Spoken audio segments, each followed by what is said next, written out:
Shri Chaitanya techno school है आपके बच्चों के भविष्य की सक्सेस की एशिया's largest group of educational institution awarded Asia's greatest brand and more. Expert in Olympiad CBSE curriculum. 36 सालों से quality education with 8 lakh students and 700 plus campuses का भरोसा अब रवाड़ी में. For admissions visit now at Rewari. Dharuhera CIA को मिली बड़ी सफलता। अंतरराज्यीय चेन स्नैचिंग गिरोह के 3 अपराधियों को किया काबू।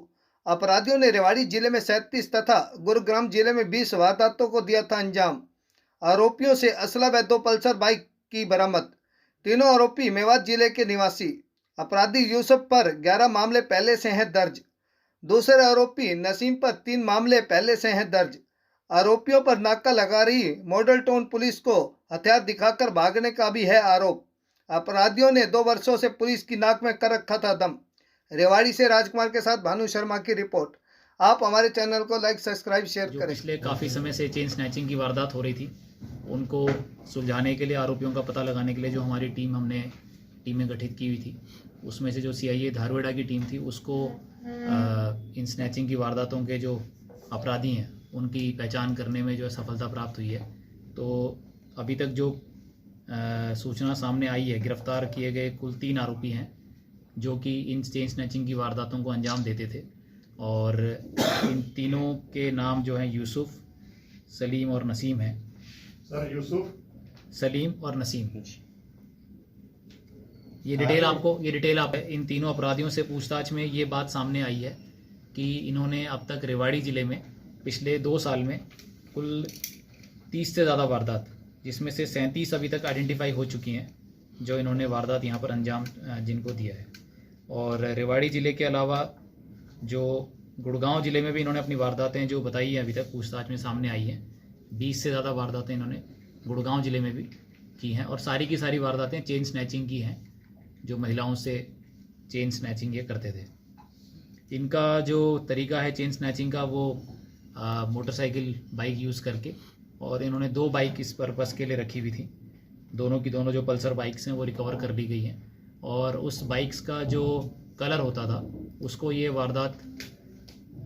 अगली वारदात करने से पहले जो है उसका कलर उस पर नया पेंट कर देते थे, ताकि जो है ये अपनी बाइक जो है उसकी आइडेंटिटी छुपा सकें।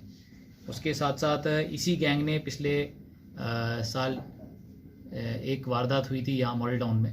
स्नैचिंग के बाद जब ये लोग भाग रहे थे तो इनका हमारी नाके पे एक टीम लगी हुई थी, उनसे आमना सामना हुआ था, जहाँ पर इन्होंने जो है साथ में, क्योंकि असला भी रखते हैं, तो हमारी टीम को असला दिखाया था। तो वो वारदात भी जो असले के साथ इन्होंने हमारी टीम को असला दिखा के वहाँ पर मतलब वेपन दिखा के और वहाँ से भाग निकल गए थे, वो वारदात भी इन्हीं तीनों ने करी थी, इन्हीं दोनों लड़कों ने करी थी। क्योंकि ये 3 हैं, 3 में से आते वारदात के लिए 2 ही थे रोटेट करके। और जो असला इन्होंने प्रयोग किया था और जो कि ये कैरी भी करते थे हर वारदात के समय, वो भी इनसे रिकवर कर लिया गया है। अभी तक जो इनसे रिकवरी चेन की हुई है वो एक सोने की चेन, जो कि इन्होंने सबसे लास्ट वारदात धारोड़ा में करी थी, जिसके बाद कि इनके पीछे हमारी टीम लगी थी और इनको जो है तावड़ू से 2 लोगों को गिरफ्तार किया गया था पहले। उनसे जो एक सोने की चेन जो सबसे लास्ट में जो इन्होंने छीनी है वो बरामद कर ली गई है।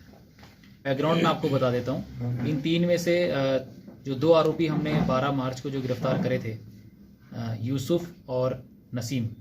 यूसुफ के खिलाफ ऑलरेडी जो है 11 मामले चोरी के और छीना झपटी के पहले से दर्ज हैं गुड़गांव, फरीदाबाद और नू ज़िले में, जिनमें कि ये जो है गिरफ्तार भी हुआ था।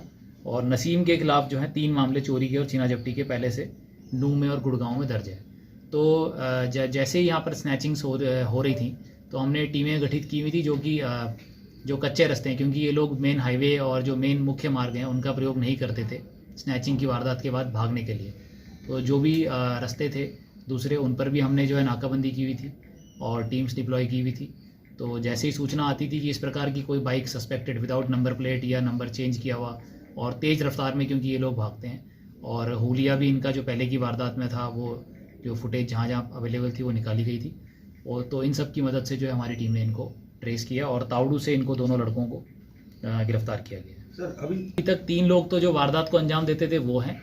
इनके अलावा पूछताछ में यह आया है कि जिन लोगों के माध्यम से इन्होंने आगे जो सोने की चेन है, जो कि ये स्नैचिंग छीना झपटी जिसकी करते थे, वो आगे बेची है, तो उसमें कम से कम एक व्यक्ति का और जो है अभी तक जांच में सामने आया है इन्वॉल्वमेंट, तो उसके लिए भी अभी पूछताछ जारी है और उसको भी राउंड अप किया। जो आप कह रहे हैं कि जहाँ बेचते हैं क्या हाँ, वो जो इनका बीच का एजेंट है वो जब गिरफ्तार किया जाएगा तो वो बताएगा कि ये कहाँ कहाँ बेचते थे, और अगर इसमें कहीं ये बात सामने आती है कि किसी भी खरीदार ने जो है ये सोने की चेन जो है ये जानते हुए कि भाई ये सोने की है या इस तरह के क्रिमिनल ये बेच रहे हैं, कम सस्ते पैसे में खरीदी है जिससे कि साफ प्रतीत होता है उसकी मिलीभगत है, उसके खिलाफ भी कार्रवाई।